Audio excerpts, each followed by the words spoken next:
Balik lagi di opini, obrolan pagi ini masih dengan tema yang sama, yaitu percaya diri dan juga menginspirasi bersama dengan Mbak Intan Jago, vokal coach. Mbak Intan, ini anak didiknya sudah berapa sih sampai sekarang? 100 lebih. 100 lebih? Waduh, setiap hari 15 anak ya? Itu kelas saya aja. Oh iya. Drum beda lagi, gitar beda lagi, piano beda lagi. Berarti selain dari vokal suara juga dari alat musik juga Mbak Intan ini? Saya punya kelas instrumen musik kayak piano, keyboard, gitar, gitu, drum, gitu. Itu dari anak usia berapa sih semuanya? Kalau vokal tuh bisa 3 tahun tergantung tingkat fokusnya ya. Tapi kalau kayak piano itu harus minimal bisa baca tulis. Kalau alat musik, karena kita kan ada pembelajaran not balok, not angka, terus juga kita ada teori tentang menghitung gitu loh. Dia kayak sama pelajaran sekolah sih, cuma caranya ininya aja beda. Benar-benar. Minimal 5 tahun lah gitu mbak. Minimal 5 tahun kalau misalnya piano tadi ya. Ya. Susah nggak sih ngajarin anak-anak karena kan emosinya kan nggak stabil lah. Karena kalau lagi mood enak banget ngajarinnya. Kalau lagi hectic banget kan kayaknya aktif banget gitu ya. Kalau anak-anak itu sebenarnya enak ngajarnya tuh mbak. Dia cepat memahami karena memorinya masih bagus. Kayak kita mikirin pinjol gitu. Beban hidup di dunia. Beban hidup banyak. Besok cak mano. Nah, kalau anak kecil enggak, cuma kita secara teorinya sambil main. Contoh, coba hitung 1 2 3 1, 2, 3, 4 misalnya gitu. Itu hitungan tempo ya 4/4 misalnya gitu. Atau misalkan kita belajar piano, itu kan piano tuh ada not angka. Kalau di dalam musik not angka itu do, re, mi, fa, sol. Kalau di Indonesia 1, 2, 3, 4, 5. Nah kita secara teorinya begitu. Nah coba tangannya dengan penjarian yang benar, da da da da da, seperti itu. Jadi sambil main, jadi mereka tuh nggak boring gitu loh. Karena kadang anak-anak umur 4-5 tahun itu masih ada dunia mainnya, nggak bisa kita tekankan untuk belajar. Tapi dengan cara bermain tadi, kami tuh ada beberapa kayak kartu-kartu untuk belajar not balok. Jadi mereka merasa main kartu gitu. Padahal sambil belajar ya. Iya, doktrinnya seperti itu. Drum pun seperti itu juga, ada teori dan materinya juga. Nah biasanya kalau umur 5 tahun gitar hampir rata-rata belum nyampe. Karena kan dia harus tangannya harus nyampe. Iya. Gitu. Tapi idealnya ya, setiap anak didik itu belajarnya berapa lama sih? Idealnya ya gitu. Karena kan kalau terlalu lama kan pasti bosan juga kan ya. Enggak juga sih. Enggak juga ya. Mbak. Saya murid saya ada yang 5 tahun stay. Iya. Hampir rata-rata 5 tahun, 3 tahun belajar. Malah mereka merasa bahwa belajar di IJP ya, di tempat saya itu kok kayak baru 3 minggu gitu. Iya. 3 minggu apa? Udah 3 tahun kamu di sini gitu kan. Karena kami sistemnya tuh menyenangkan, enggak menekan, dan kami tuh mengikuti mereka tuh maunya apa. Ada beberapa sekolah tuh kamu harus ikuti teori kami. Tapi kalau misalkan orang tuanya bilang ada nggak sih modulnya? Kalau untuk secara sekolah seperti kami modul ya, modulnya ada. Tapi kami di sini tidak menekankan untuk mengikuti modul. Tapi kalau anaknya mau gini kami ikutin. Oh mau lagu ini, oke boleh. Tapi dari lagu yang dia mau, dari sana kami masukkan teorinya. Gitu. Jadi mereka nggak merasa bosan gitu. Iya, sambil bermain ya. Sama dengan anak-anak 5 tahun, kami harus update juga lagu-lagu kayak Baby Shark. Gitu. Kayak Johnny Yes Papa. Kami harus update itu, Mbak. Terus sampai film-film Disney harus tahu semua. Jadi ada bahan obrolan juga. Gitu. Nah, kan saya juga cari-cari info nih kalau misalnya cewek itu ada 3 jenis suara ya, ada benar. Sopran ya, mezzo sopran sama alto. Itu bedainnya kayak gimana sih? Bedanya secara simpelnya gini aja sih Mbak. Kalau alto itu adalah suara rendah perempuan. Itu biasanya oktavnya dari 2 sampai 3. 3 oktav. Tapi kalau mezzo sopran itu suara sedang perempuan. Nah itu biasa terbilang udah mulai standar tinggi lah gitu. Tapi kalau yang terakhir tadi sopran itu adalah suara tinggi perempuan. Itu bisa sampai 8 oktav kalau dia mampu. Sampai 7 oktav. Tapi untuk apa tinggi-tinggi kalau suara jelek itu enggak semua aja. Tapi pengertiannya seperti itu, suara rendah perempuan, suara sedang atau ya lumayan lah kalau dibilang gitu. Atau kalau sopran itu adalah suara tinggi perempuan. Bener-bener. Gitu. Kalau misalnya suara cempreng itu bisa diubah nggak sih Mbak Intan? Bisa. Suara tinggi. Nah, suara tinggi itu bisa dipengaruhi untuk latihan diafragmanya. Karena biasanya orang kalau nyanyi itu penahanan di bagian diafragma itu akan lebih cempreng jadi suaranya nanti. Itu ada teorinya di pernafasan. Iya. Ya, biar suara kita lebih lantang, bulat, itu di diafragma biasanya latihannya. Kalau cempreng itu ada dari Tuhan kan, nggak bisa kita rubah. Tapi untuk dia bisa sedikit lebih bulat resonansinya, itu bisa dilatih dengan teori gitu. Benar. Tapi kalau mau suara cempreng berubah jadi kayak suara tantri kota nggak bisa. Tahu diri. Iya. Saya gitu. Gitu. Terang-terangan lah ya pokoknya. Iya, gitu loh Mbak. Biar dia nggak terlalu mimpi tinggi gitu. Benar. Kamu kalau mau suara kamu kayak misalkan siapa dia idolanya gitu loh, nggak bisa. Kamu ya kamu, penyanyi gitu. Iya, setiap orang kan punya ciri khas suara masing-masing. Iya, ya kan? benar. Kayak suara saya nih kayak begini. Mau kayak Raisa nggak bisa. Tahu diri gitu. Iya. Karena Raisa kan suaranya memang soft ya. Asal kan saya ini suaranya lebih berat gitu, nggak bisa Mbak. Gitu. Sebenarnya untuk jadi penyanyi itu ada teknik pernapasannya kan ya. Ada orang-orang yang bilang kalau misalnya teriak di dalam air dan sebagainya. Nah itu gimana Mbak Intan?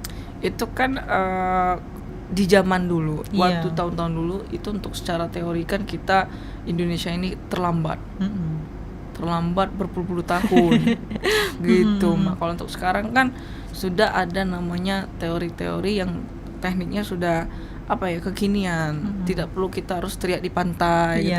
Kalau nak sore lo teriak di pantai ya langsung.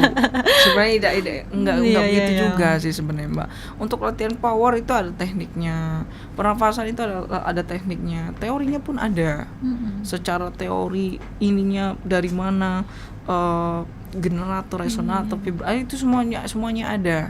Tapi kalau orang dulu tuh karena edukasinya kurang, mungkin dengan secara logikanya kamu teriak melawan ombak itu bakal suara kamu kencang. Emang benar, nggak salah. Coba Mbak ngobrol sama orang-orang pantai.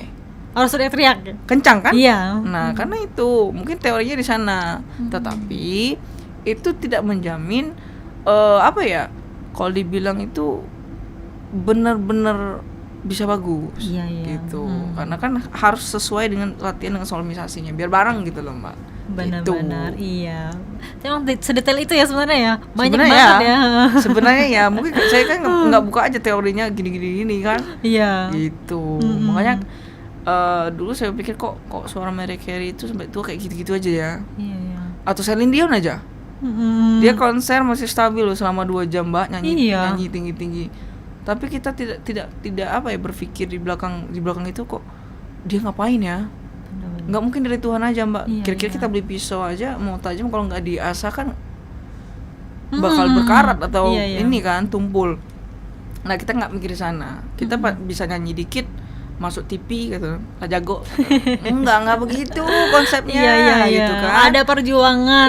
Harus ada latihan di sana. Kamu butuh guru di sana untuk memang benar-benar kamu di bidang professional singers gitu. Sama dengan yang bidang-bidang lain juga kali. Benar-benar, gitu. Tapi ya kita orang sudah bisa nyanyi dikit itu udah elok kata orang kan taunya eloknya itu dari segi apa dulu ya kan? Iya, harusnya kita tuh harus ada modal yang memang benar-benar tahu lah secara teorinya, materinya gitu. Nah, tapi sebagai coach nih ya Mbak Intan, dari segi kualitas sebenarnya masyarakat Bengkulu ini bisa nggak sih ikut ajang nasional, internasional seperti itu ya? Ada, bisa sih sebenarnya Mbak, asal jangan ngitung sana, keluarga, kawan. Nah, payahnya tuh Bengkulu tuh begitu.